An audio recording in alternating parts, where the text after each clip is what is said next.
of my recruiting friends. This is Steve Lois coming to you live. And I'm coming to you live with the purposes of talking about one specific item in recruiting. And here's the question. Does years of experience equal a skill? Simple. Does years of experience equal a skill? The reason that I'm bringing this question up is I was in a Facebook group yesterday where the conversation around years of experience required by a manager kept coming up over and over and over. For example, I want somebody with 15 years of experience programming in X language, yet that particular language had only been around for about 3 years. And that was kind of one side of the coin. The other side of the coin is a discussion that I've been having for more than 20 years. And I don't believe that years of experience equals a skill. In fact, there's a couple of things that I take issue with, and that I think most people take issue with, that we've got to make sure that our leaders understand. If you're a leader, a CEO, business hiring leader watching this, you've got to understand this, because years of experience does not equal a skill. Let's kind of dissect this here for a second. Number one, it makes the assumption, or you're making the assumption, that everybody learns at the same pace. So what you may have learned, or I may have learned in 10 years, what if somebody comes across that is better than both of us, smarter than both of us, and we're able to learn everything we wanted them to know in 5 years? Does that make them a bad candidate, that they're actually a fast learner? Of course not. But yet we still get so tied up with, well, years of experience because of internal equity issues, seniority, and so forth. Well, but do those people have 10 years of experience, or they, as the saying goes, are they repeating the same year over and over and over? Just because they've been doing it longer doesn't mean somebody with less experience can't do it better. We've got to allow people that can learn faster, grasp it faster, deliver faster.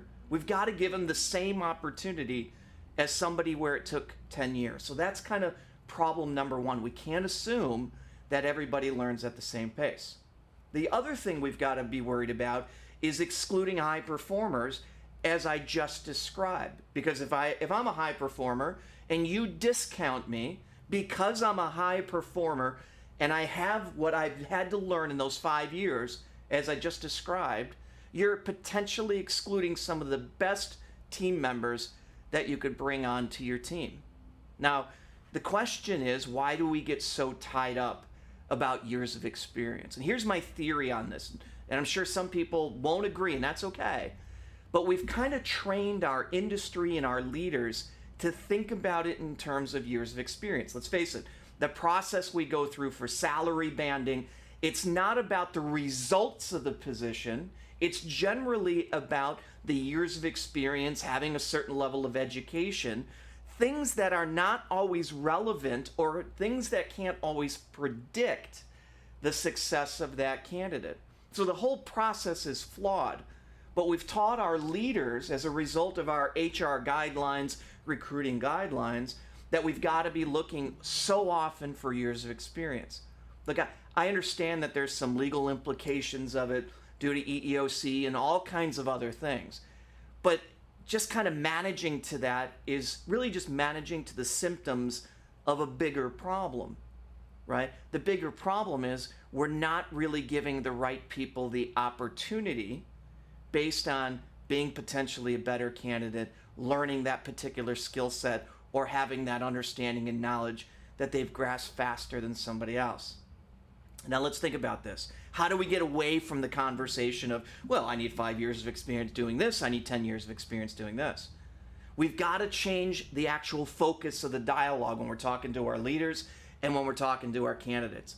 It's not about X years of experience, it's what have they learned in those X years. Change the conversation from what you think the person needs to look like to have accomplished a certain bit of knowledge or task, and focus on the results of that task itself.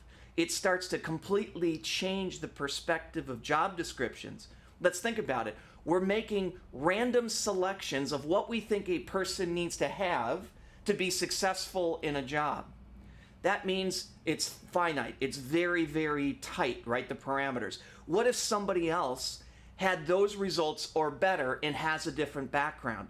And we're potentially excluding those people for those jobs. Doesn't make any sense to me to get rid of a candidate that has the results because they don't fit this box that's on a job description. So that is my rant for today. I want you to think about it. I want you to comment about it.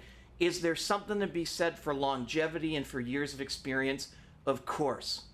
But I don't believe that years of experience equals a skill. Would love your comments.